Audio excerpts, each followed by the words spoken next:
Hello, everybody. My name is Ronan Kernan, and this is Open Discussions. So, last time we talked about heroes and past and present, and their similarities and their differences. Now, I got a bit of feedback that went on a tad too long, so we're going to cut it short this time. We're going to be talking about something near and dear to my heart, near and dear, I think that's close to many people's heart, and that's pets. Be it a dog, be it a cat, be it a snake, be it a spider. Most people will have had a pet at some point in their lives, and that hasn't changed really throughout history. There are many Roman accounts of dogs and cats. The Egyptians famously worshipped cats. Even into medieval times, dogs, cats, horses, everyone created a bond with some sort of animal.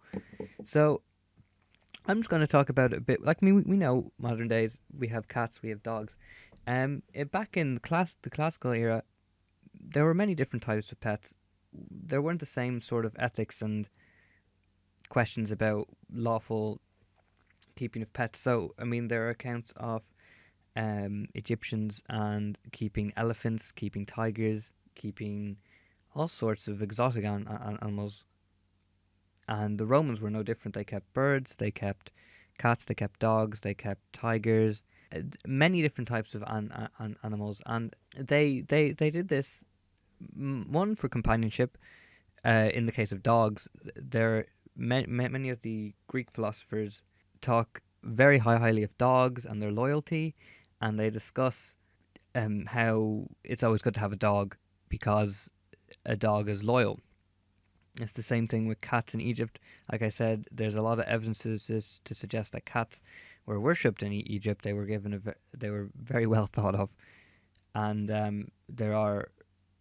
there is evidence of cats being mummified when they died, which would be a great honor for an animal, as the only other people who would have been the only other things that would have been mummified were people. So they cared enough about these animals to make sure that they made it to their afterlife, which is a very important aspect of life in the classical world, both in Greek, both in Rome, both Egypt.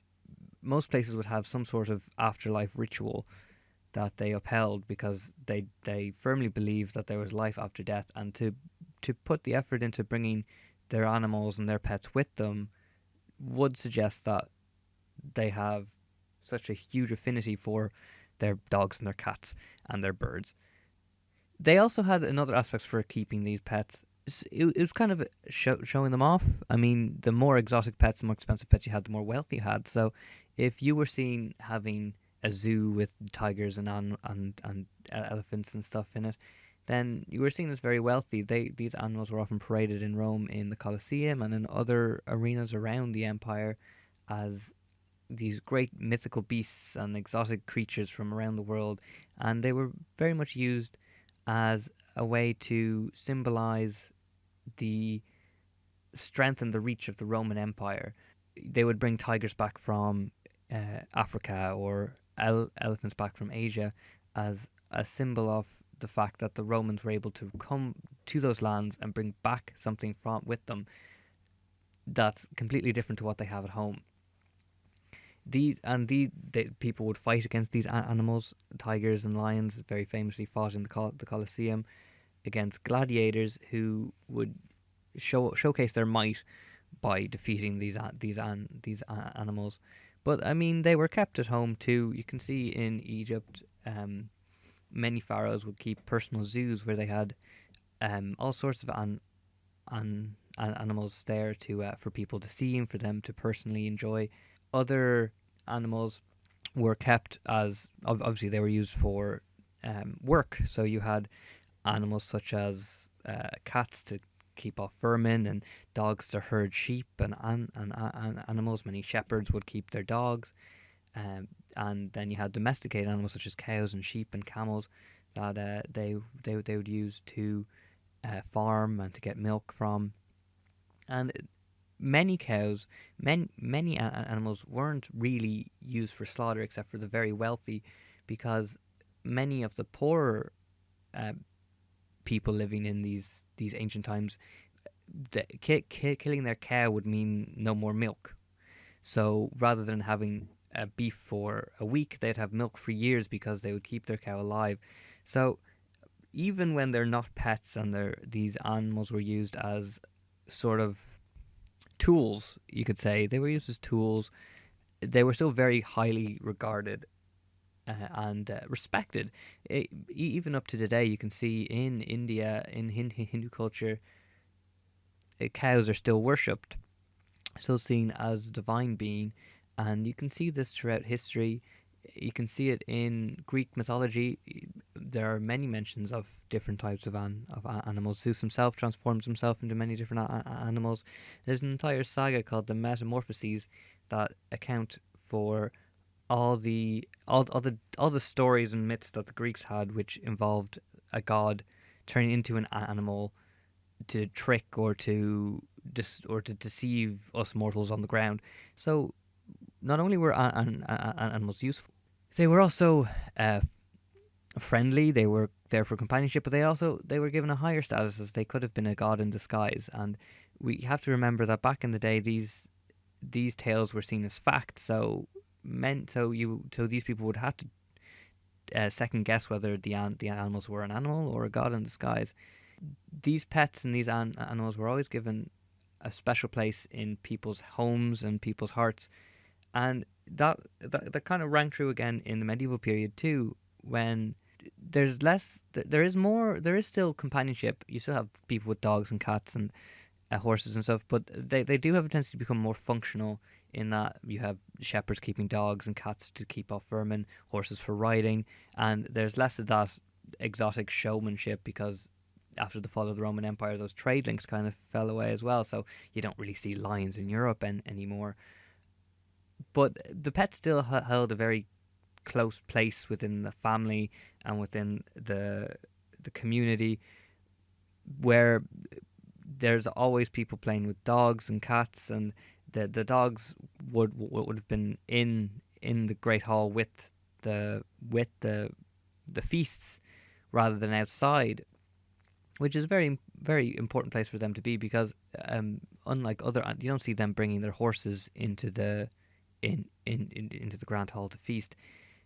But also you see with peasants that there's evidence to suggest that in cold days and in days where it wasn't safe for them to be outside, they would bring their animals in and bring them into the home and sleep with them, with the animals in the home. It was one, to bring warmth into the family, which makes sense, as in like the more bodies in a room, the warmer it will be, and also to protect and to make sure that the animals are safe and secure and they don't get sick. So even when we go through past the fall of the Roman Empire, which you can see, I mean, the fall of the Roman Empire can be seen as a certain, like the change from one very certain type of thinking into another very certain type of thinking, where a lot of what they learned, a lot of learning from the Roman Empire and the classical civilizations kind of falls away because of the lack of learning and the lack of structure that it leaves behind, and this vacuum that needs to be filled somehow, and it gets filled with new ideas, and the older ideas kind of get a bit forgotten. But this theme of the usefulness and the companionship provided by animals is evident. Even, and then it keeps going. I mean, today we all love our pets. If in any form, it doesn't have to be a cat, it doesn't have to be a dog. I love my pets. I'm sure you all love your pets. They hold it's a very odd relationship that you have, and it's a relationship you don't really see elsewhere except between humans and these other animals. You don't see there are these symbiotic relationships between, say, the feeder fish and the sharks, but the sharks don't keep the feeder fish around because they like the feeder fish. The feeder fish are just there because they serve a function. We as humans seem to want to gather and protect other animals that aren't our own species for some reason, and we sometimes use them as tools. Like we'd use a hammer, such as, like as I said before, guard dogs or sheepdogs, or cats to catch vermin, or riding horses, or other such many uses you have for pets. But there's also that human, that emotional connection that you don't see elsewhere in the the animal kingdom, and it's something that isn't new. It's something that's always been around. I mean, way back even before Roman Empire, even way back in Neolithic and caveman times, there was still this drive to domesticate and to gain the trust of these other species that you don't see from the other species, like dog. You don't see wolves befriending elk. You don't see bison befriending other highland and other mountainous highland and animals. And when we move into kind of past the medieval age into the Renaissance and into the other the other periods of history, such as the Renaissance and the Dutch Golden Age and the early modern period, this strain of pet and companionship continues through. It's something that's always been present, and it's surprising because throughout history there's been so much change, and for this to not change means there must be something deeply ingrained within the human psyche that wants to strive out and hold these pets close to us.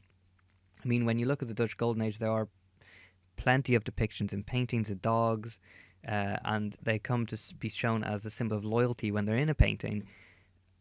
You see in modern media, I mean, it's. I don't think I'm alone in saying I'm more upset when a pet dies than when a person dies in a film or in a TV show, which is, I think it's something a lot of people can empathize with. And it, again, like I said, it's an odd thing for us to empathize more with an animal than we are with someone of our own species.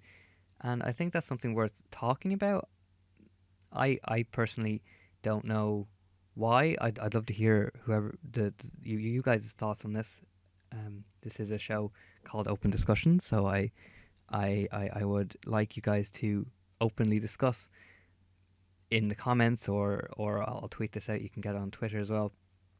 So I'd love to know your guys' thought on why we keep pets, and why that mentality of keeping pets has stayed through for so long. There hasn't really been a period in history where people haven't kept pets, and it's not that, and it's even more so in that you could say that, oh, pets have always been there throughout history because they've served a function, but it's not the case. And people throughout history, throughout most of history, people kept pets for the pet, not because they were useful. And that's sort of irrational need, because they're an extra mouth to feed, and they take up extra room, and just to have them there because you like them is a very irrational thing to do. Yet it is present throughout a lot of history, in most periods of history, and in most cultures as well. It's not just tied down to one culture. It's very much between all cultures. There's always been pets, regardless of their how advanced they are or how civilized they are. People kept pets. So I'd very much like to hear what other people have to think about that. So drop me a comment, tweet it at me. I don't mind, whatever you want to do. I would very much like for people to let me know what you guys think as well. So, like I said, pets, like this is a very light subject. Pets and dogs and cats and stuff is something that we can all, I feel like, empathize with, something we can all talk about. You can share stories about your own pets, or stories about stories of friends' pets, or if you've never had a pet, maybe you can talk about why, or give us some ideas on any pets you'd like to have in the future. This is something that I would very much like to know. These pets are something that a lot of people enjoy. Like I said, I was going to cut this one short. It's a very much shorter than the last one. I rambled on for much too long last time. But I hope you find this interesting. Like I said, it's nothing too heavy, nothing groundbreaking. I just thought I'd like to discuss pets, and I always find the concept of them very interesting because of where they are throughout history. Like you see them in classical Rome, you see them in classical Greece, you see them in the medieval period, you see them in early modern to modern, and up to today. And I'm sure we'll see pets very much into the future too. So I just want to say thank you all very much for listening to this. Um, if you enjoyed it, I'm sure the next one will be up uh, soon. So make sure to tune in for that. I'm not sure what it will be yet. So a little bit surprised for everyone involved, I'm sure. So again, I'd like to say thank you all for listening. I hope you enjoyed it. I hope you leave me a few comments. Let me know what you guys think. Tell me about your pets. Tell me why you think these pets have been present throughout history, and even just some funny stories you have, some cute stories you have, even cute pictures of your pets. That'd be nice too. So, with that, I'll say goodbye, and I will see you guys in the next podcast. So, bye, everybody.